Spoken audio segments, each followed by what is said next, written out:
In Ontario alone, if this happens, it works out to about a $50 million loss for the government in taxes alone, in revenue. Plus, annually, plus countless jobs. Each one of these businesses, I employ about 15 people, tons of jobs. Probably about 750 to 1,000 jobs lost immediately. And that's not taking into effect the spin-off other businesses as well. So auxiliary businesses, exactly. Yeah, it's ridiculous, and this is a province that needs as much money as possible because our finances are in shambles. So exactly. I mean, it's nuts. Now I ain't pointing fingers, but pass the blame. Trying to make it clear, put the picture in the frame. Cause it's that sweet Mary Jane and she's here to stay. Get rid of our loungers and we'll find another way. Cause got the roots and the underground, a foundation too strong to be thrown around. Yeah, Bill 45 ain't got nothing on us, so spark up a fatty of that and sticky icky green stuff. Mary Jane is here to stay, yeah. Mary Jane is here to stay, yeah. You know, it will force a lot of the cannabis lounges, all of them really, to shut down. It will put severe restrictions on how medical devices can be advertised, sold, even just talked about. You know, the dispensaries would be forced to hide their products as well. It would basically muffle the entire industry. This isn't about stopping crime. This isn't about really overall fixing a major societal problem, because there's not people smoking weed on the streets and restaurants and bars overall. There's lounges like this that exist for this very purpose. So the only people that are being impacted by this legislation are medical users.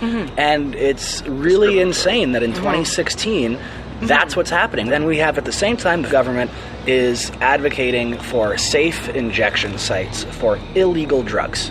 And make that as clear as possible. Illegal drugs. This is a cannabis lounge for medical users. Most of them are all targeting medical users. And the issue comes down, we have the premier saying that she's okay with safe injection sites for illegal drugs, but she's opposed to safe medical lounges for valid legal medical patients. It's nuts.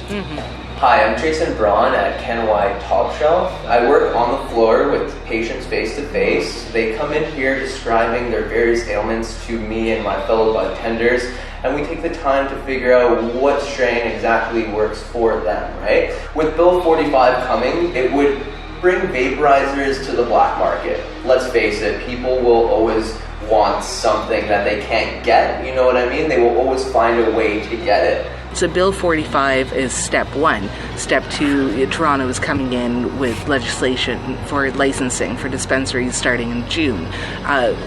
Who's speaking up? Who's going to stop what happened in Vancouver happening here? This is about personal freedom. It is our freedom to choose the kind of medication that we want to use. It is my freedom to do what I want to do with my body. It is not the government's business. And if I'm not affecting anybody else's health and livelihood and the way that they conduct their life, then there is no problem, and it's not the government's problem to deal with when they have bigger issues to deal with, like our economy. The world is looking to Canada to see how are we going to legalize this? How are we going to bring forward regulations that protect liberties, ensure that people can grow their own cannabis, allow for business to exist, or we can squander it. Exactly. And these type of legislation that Kathleen Wynne wants to introduce will squander that opportunity. And the eyes of the world will look to Canada as the country that failed legalizing cannabis first.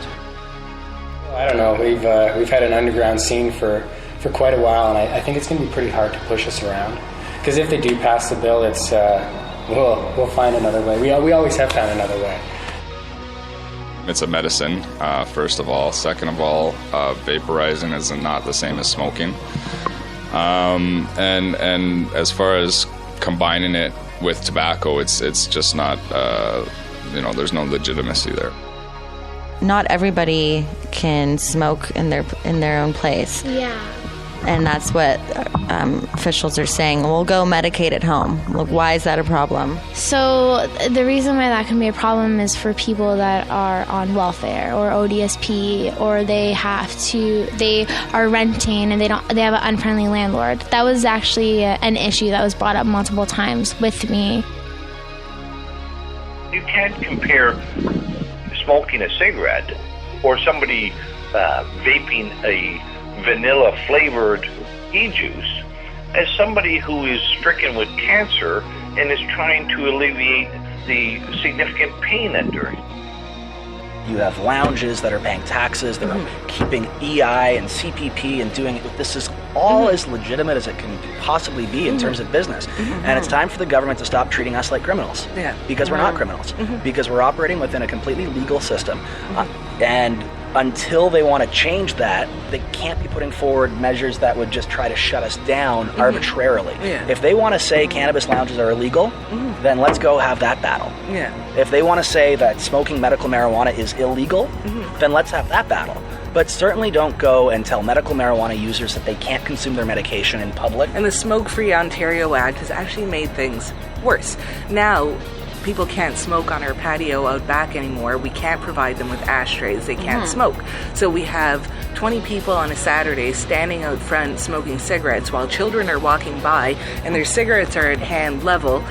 A bar is 19 plus. A cannabis lounge is 19 plus automatically, right? So you're forcing people to go out in public, and this is the same thing that's going to happen to cannabis consumers. You're forcing them to go out in the street, dirty up the streets, and blow smoke in people's faces where they weren't exposed to it barely before. So it's just silly, just backwards legislation altogether. Ontario is a bit of a nanny state. I think if I wanted a nanny, I would hire one. I certainly don't want to pay taxes to have my government nanny me. You know, and I don't think many people do. I think people are getting pretty sick and tired of being told what to do, where to do How to run your business. how to conduct your life. How to conduct your life. Chill with my peeps.